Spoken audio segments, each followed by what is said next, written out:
Welcome back, everyone, to Mike on Money. My name is Michael LeBlanc, Director and Senior Portfolio Manager at Canaccord Genuity Wealth Management. And thanks for joining us again this week.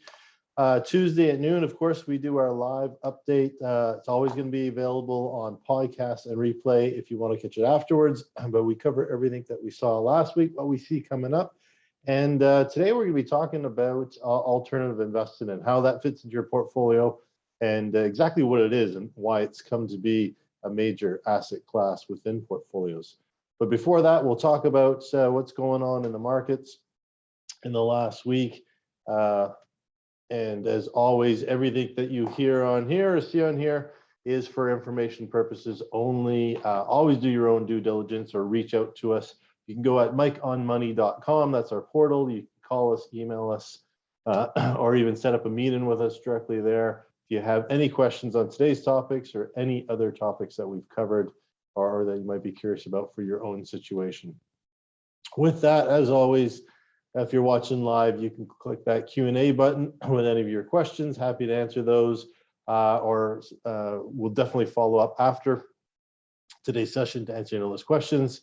And again, if you're watching or listening on the podcast or watching on YouTube, just go to our portal there and send us in your questions. And also any feedback you have, any topics you'd like us to take a deep dive into, happy to hear your suggestions and your input so that we can get that material out to you right away. So with that, just COVID update. As always, we like to touch on things. Of course, things are progressing, for the better. There's still a lot of challenges and hiccups that we're experiencing. The new healthcare worker, the long-term care home workers across the country are facing the deadline for them to be vaccinated. I think Ontario's was actually today. I know Quebec's is going in on Friday. So this is just basically workers have to show proof of vaccines to continue to work. We're seeing that a lot. So those are the governments. We're also seeing a lot in the private sector. A lot of offices are saying, if you want to come back in, you've got to be vaccinated. Many of them are still offering remote work for positions, but they're also saying that there's going to be a time limit on that as well. So, as this plays out both here and the US and around the world, I think that's kind of the next hurdle that we're going to have to get through. And of course, it was Thanksgiving weekend this weekend. So hopefully you all had a good Thanksgiving with your friends and family. And so far, I've heard of a lot of discussions around the COVID topic, the vaccine topic, the mandate topic. And I think this is our next big hurdle of this pandemic is how do we get past all this, right? So there's some out there that, have been vaccinated but don't like the mandates. Some, of course, we hear about that don't want to be vaccinated, and those who are fully vaccinated want to kind of get things reopened. So obviously we're facing a lot of different sides and discussions, and I'd love to hear stories of how the family gathering went. I know I wasn't there because my family's back east. But I know that there were some disruptive conversations at the table, and I've heard of a few others as well. So, as a society, I think this is a big part of things that we have to deal with moving forward. So I'll leave that topic. We'll give a catch up next week. Not a lot has changed again on the COVID front, but the numbers are progressing. So let's take a look at the economy. What's going on coming up? Obviously, the U.S. small business optimism numbers are coming out. How are the small businesses faring? But not just how they're faring, but what's their attitude going forward? Are they looking strong in the reopening? How's the supply chain issues affecting them? So we're going to get that full report out this week. And small business tends to drive a recovery in markets, so it'll be important to see those numbers. And we're also looking at the world supply and demand for agriculture numbers, monthly estimates coming out. And we have been seeing inflation there, obviously, through this reopen with supply and demand, the supply chain being taxed. And it's different all around the world. Of course, the UK has massive issues around that as well, mostly around the Brexit situation, but we'll cover that in a little bit.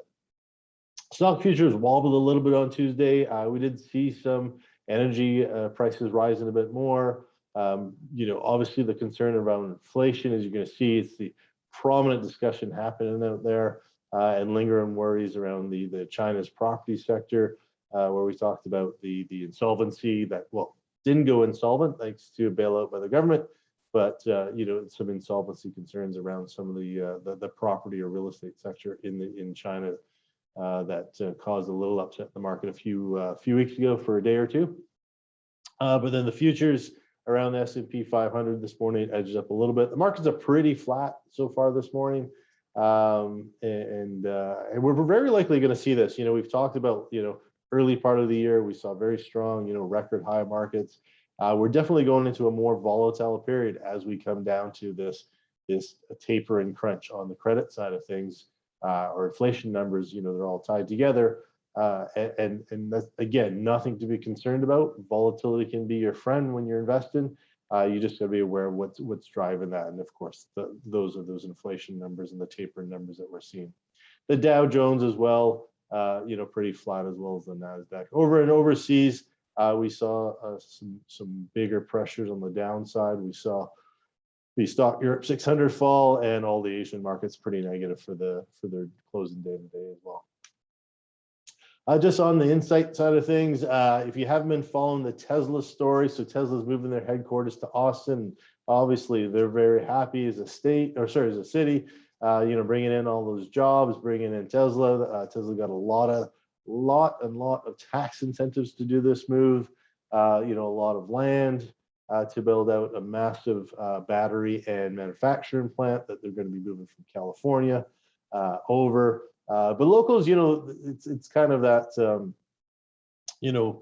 be careful what you wish for a little bit. Locals are a bit concerned now of the housing prices being driven up and also losing kind of their community. Austin prides itself on being, a little bit weird, a little unique culture.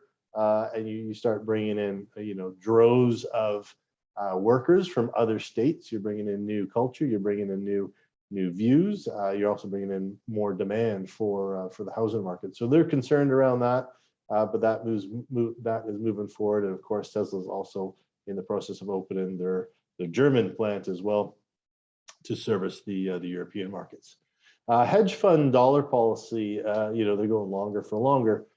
Basically, the dollar's at a crossroads right now between its rally over the last few months over concerns. Remember, the US dollar rallies when we go to negative markets versus long-term growth in the overall economy drives the US yield down. So the hedge funds are kind of in the middle of the road on the currency front, and we're going to talk more about hedge funds as we get into alternatives and kind of what their strategies are like there. On the corporate side, between the airlines and the corporations, and we covered this quite a bit last year. And this is actually going to be very interesting to me as someone who was a big traveler for business pre-pandemic. Obviously, that has come to a complete stop during the pandemic, and now things are starting to reopen. But we now have corporations who are being very conscious of their carbon emissions, and of course, flying is a massive contributor to carbon emissions, and the need for corporate travel. Obviously, there's the argument that relationships can't be built as easily over the phone or over video, and you still have to have those in-person meetings. But through the pandemic, one thing that the businesses were able to see is how much they could get done using medias like this, Zoom or Teams or Google Meets, to still get work done, still get productive meetings happen around the world, without having all the corporate travel. So where the airlines are at a fine balance now, saying, okay, well, how much is that travel going to come back? Even if things were all equal tomorrow, how much of the corporation is going to cut those travel budgets and continue to use the technology like Zoom to not only cut corporate costs, but their carbon footprint as well. And that's going to be a big hit for the airlines, because yes, airlines, go after vacation travelers and pleasure travelers, but a lot of the money, a lot of the excuse me, a lot of the revenue for airlines come from corporate travelers who tend to travel more often, spend more money, and excuse me, much more loyal to a particular airline.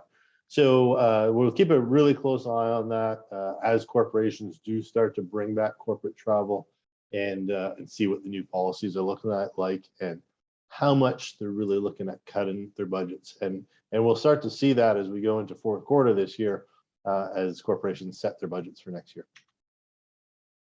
On the U.S. front, earnings are looking strong. Still have that supply chain issue and cost worries. Obviously through the pandemic, a lot of corporations had to switch to e-commerce. So shipping costs went up. They had to take extra precautions around handling and working or work environments for their employees. All these things raised costs, even if their revenues were increased, where that kind of ended up. But also on the supply chain, as the raw materials price goes up due to the supply demand diversion, that's pushing more and more inflationary pressures on their bottom line as well. So yes, we're looking at a strong earnings season, but really want to be keeping a very close eye on those profit numbers to see where the cost numbers have affected different industries.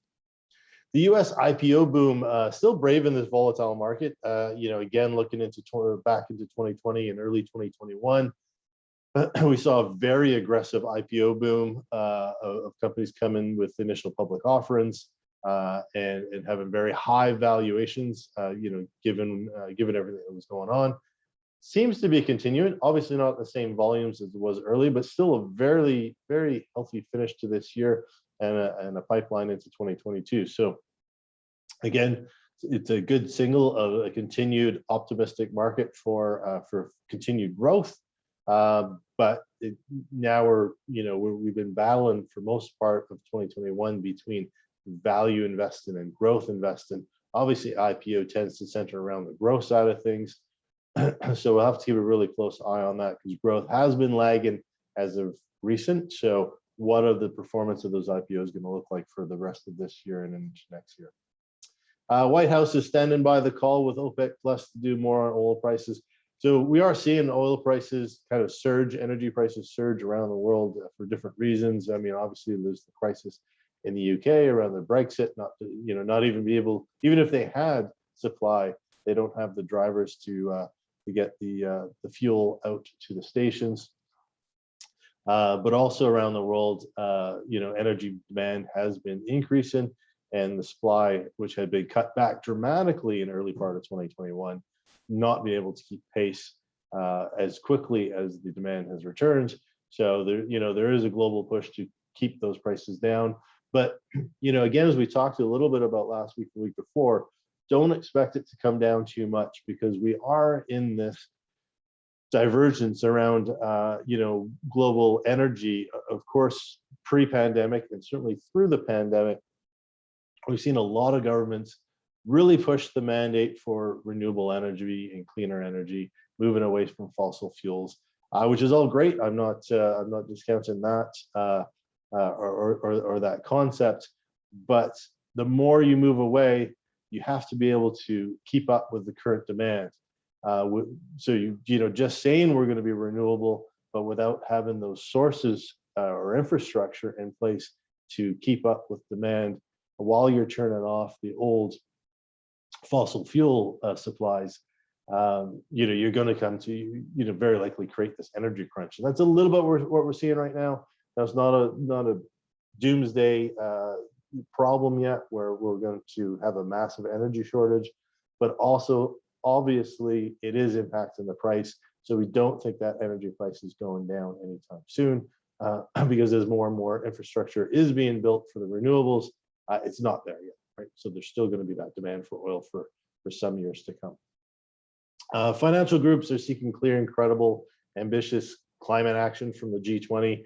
So this is a group of financial services companies that control and have control and interest of about $90 trillion globally, looking for that clear and credible direction from these countries of how they're going to make this switch to cleaner energy around the world, and what those timelines, what those realistic timelines, that credible portion of it.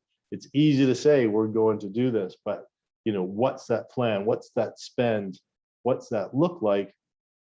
Because just saying it does not make it happen.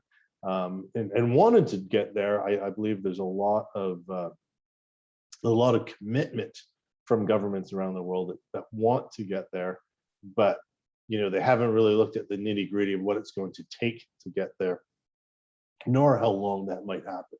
So, obviously financial groups are looking for that clarity.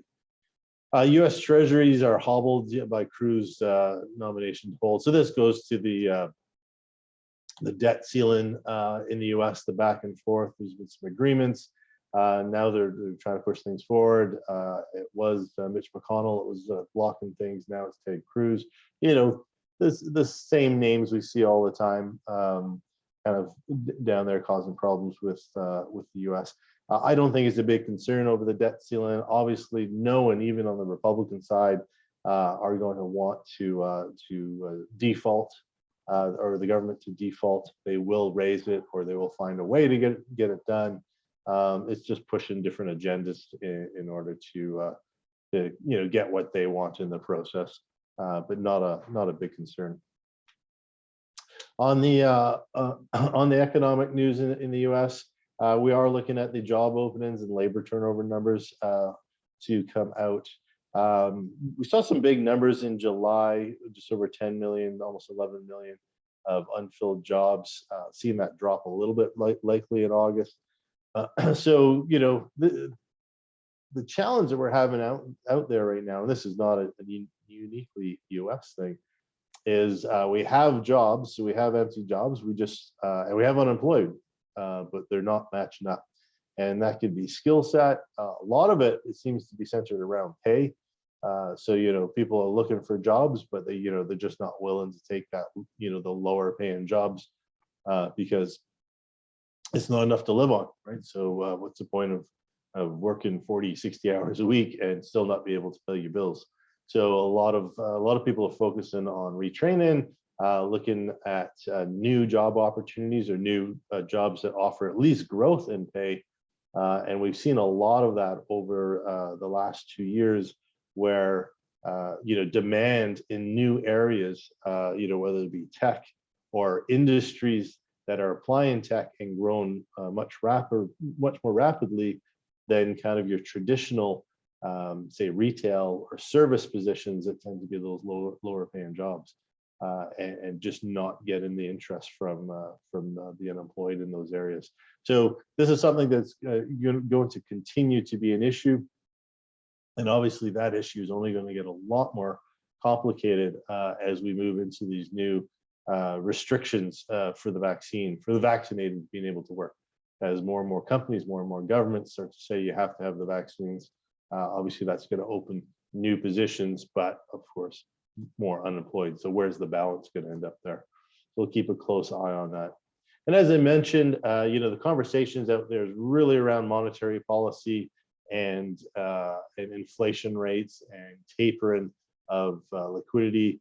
So almost every week, and of course, we now have the Fed Reserve Vice Chair holding a meeting and talking about what their plan is. And then we even have on the private side, we have Wells Fargo and Bank of America getting together to have, a big meeting called Views from C-Suite, as they take a look and put their opinion in around monetary fund and World Bank at the World Bank annual meeting in Washington. And this is all centered around how we're going to deal with this inflation. How is monetary policy going to shift from that drop in interest rate to a rise in interest rate market? Because really think about it, we really haven't had the rise in interest rate market in a long time, in decades. We've seen some blips along the way, but nothing near that what we're probably looking at in the coming years here. Also, we've never been this low, or not been this low in decades as far as the lending rates out there. So it's been coming for a long time, and now everyone's trying to agree on how we're going to deal with it. Other news: Merck is out there to seek approval just ahead of the U.S.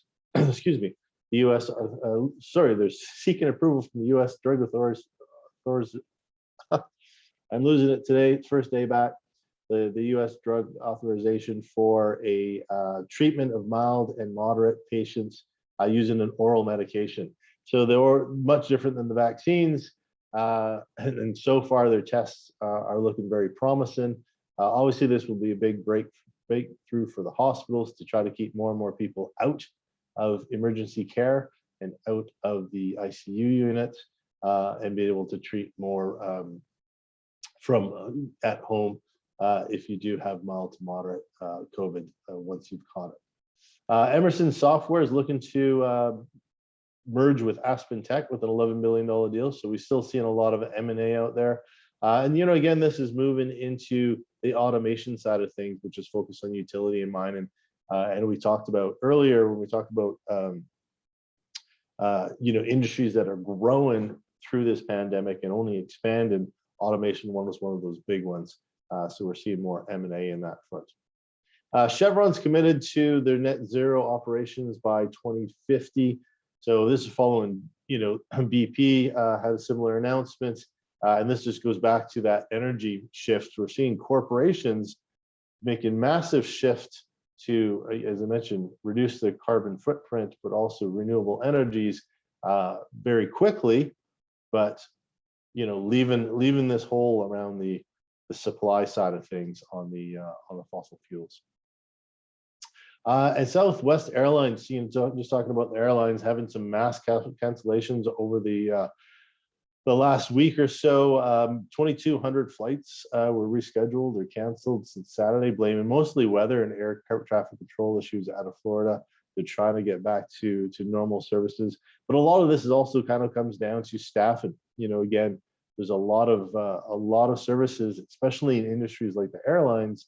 And we're seeing it at hotels, and of course, I'm sure we've all seen it at restaurants, where they've not been able to restaff up as quickly as they wanted to through the reopening, and that leads to having to have more and more cancellations, even if they want to provide the services. So all goes back to that unemployment numbers. On the dollar front, as I mentioned, the US dollar dipped a little bit, but holding in there steady. The euro weakened a bit as their markets are showing some negativity over there. We're seeing the Treasury rose to 1.6, so the US Treasury notes still climbing on those inflationary numbers and still tracking upwards. So we'll continue to watch that. On the commodity front, oil broke through $80 a barrel. So still seeing a lot of strength on that front. And again, not a lot of sign of that slowing down. Maybe a little bit of volatility as governments start to get involved to increase supply. So we might see it pull back into the 70s, but will likely stay very strong. And aluminum rose to its highest level since 2008, as we've seen most metals continue to rise through all this, mostly on shortage of supply, much like we're seeing in the energy front. So let's talk about alternatives. What are they? Why are they? And what do you want? Why do you want them in the portfolio? Well, everyone, when you're building your portfolio, one of the few things we're looking at is really bring down volatility and increase growth opportunity. And you've heard me talk a lot of times about correlations. So how different investments react at different times compared to other parts of your portfolios. And the current landscape is dramatically different than a few decades ago. You've seen our videos on 60-40 or the efficient frontier modern portfolio theory and all those things from the 50s that don't really apply to the markets today, because it's the investment landscape is so dramatically different, and volatility has increased. We've looked at different categories like low income yields versus the equity markets, how they used to act in opposite correlations. So one's going up, the other one's going down. They don't really have that like they did 20 years ago. We have this positive correlation happening, especially when the markets get more and more stressed, when there's more things going on in the market. So alternatives started to become more available to retailers, much more over the last 20 years. They've been out there for a long time, but more and more it's been packaged up in a way that retail investors or individual investors can access it. The demand for something new, we saw only just a couple of years ago, liquid alternatives has grown to almost, or expected to grow to almost 100 billion by 2023. And it's evolving how people build their portfolios. So what are alternative assets? Well, commodities. When we talk about commodities, we've covered oil, metals, agriculture, all those things. Again, mostly was done through future trading 20, 30 years ago. Now you can access them through ETFs. You can access them through funds. There's even different trusts you can invest into that cover those asset classes in your portfolio. Real estate as well used to be mostly private deals. Of course, REITs, real estate investment trusts, have massively grown and being a big part of portfolios for the last decade, and been big contributors to portfolio growth over the last decade. Have brought that basically to any investor be able to access that. Infrastructure, newer than real estate, but you can definitely invest in infrastructure. Again, right down to ETFs, which are super easy to get to, but also a lot of other individual traded structures or traded units that you can go buy that are focused strictly on infrastructure, whether locally or globally, which are great hedges. And of course, currencies as well. So you can invest in currencies. You can invest in hedge currency, so you can bet against the currency. So if you think it's going down, you can buy an investment that will rise if the current underlying currency you're betting against goes down. So all these different categories, what makes them alternative is they act independently of the general stock market, of the general economic growth. Commodities can be going up while the economy is going down. Real estate doesn't exactly move in the same patterns that we would see the equity markets, and same with infrastructure and currencies. They tend to have negatively correlated or certainly uncorrelated reactions to the market. So that becomes very powerful in your portfolio in order to offset risk and enhance your returns. So, how do we use those strategies? Well, there's a lot of common strategies out there. Long short, probably one of the more popular ones. And this is, you might use an investment tool like an ETF or a fund. Well, they'll take long positions in equities or investments that are expected to go up over the next year, and short, so sell positions that they expect to go down over the next year. And ideally what you've created is a lower volatility but continuing to rise portfolio, even if the markets are a little unstable. Event driven, so it might be focus on a particular deal or a particular area. So you might say, I want to go into infrastructure because the government's putting a lot of infrastructure money out there in the US. Their $3.5 trillion infrastructure deal they're trying to get through. So it might be driven around something like that. Market neutral. So you might just want to be canceling out the volatility in the market just to keep risk low inside your portfolio. And then maybe you're trying to hedge out a global macro view. So those are different strategies you can put into there.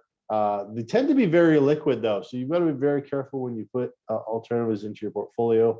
A lot of them are accessed through private credit. So private credit tends to be better returns, more stable returns than market-driven credit investments.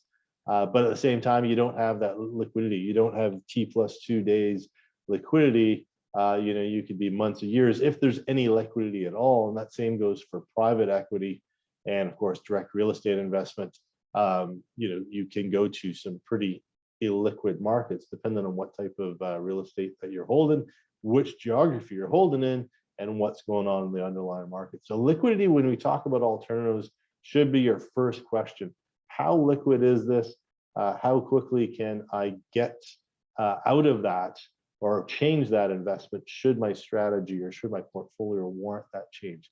Because around alternatives, that's probably your biggest concern, beyond how that particular strategy fits into what you're trying to build in the portfolio. So if you can combine liquidity and transparency around the investments, this is what the new trend is around this liquid alternative funds. And this was a regulatory change. So for a long time, hedge funds were out there, would offer these different strategies. Now I'm going to go more into hedge funds in a moment, because I think there's two sides. It's a very broad needle when we say hedge funds, as far as what you're looking for out of a hedge fund. But hedge funds were mostly limited to what we call accredited investors. So people with substantial wealth already, high income, and a lot of experience in investing. So not everyone qualified to buy a hedge fund in previous years. A couple of years ago, they came out with liquid alternatives. So the hedge funds basically were opened up to almost all investors. And the big change was that funds would provide liquidity. So just like a mutual fund that you can buy and sell on a T+2. So you can put in a sell today, get your pricing at the end of the day, and have your cash in a couple of days.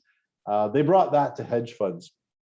Now there are some challenges for the companies that are running those liquid alternatives. One is, how do they provide that liquidity?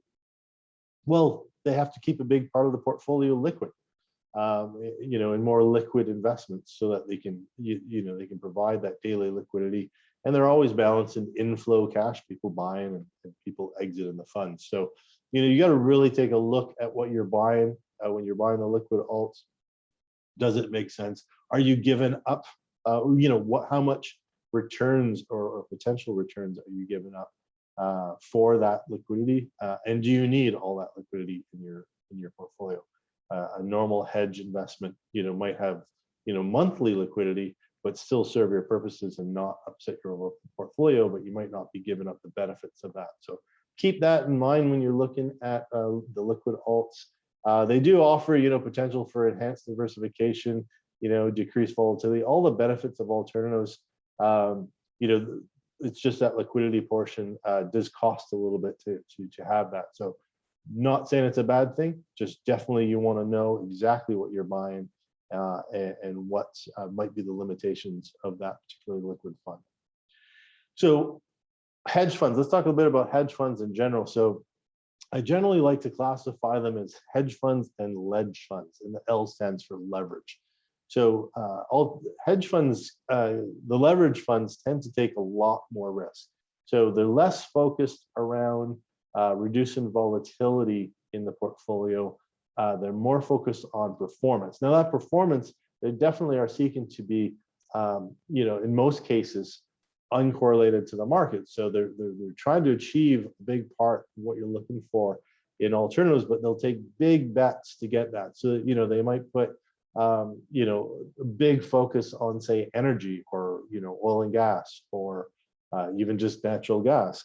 And they'll leverage, so they'll borrow against the portfolio to buy more, to really leverage up the returns. Now, if that's what you're looking for, that's fine. Again, you really want to know what you're buying. You want to understand the manager. You want to understand their past performance, and also what measures they have in place to protect the portfolio if their bets are going wrong, because it does happen. We've seen many years where hedge funds have blown up massively because of making big swings at certain sectors that have not worked out.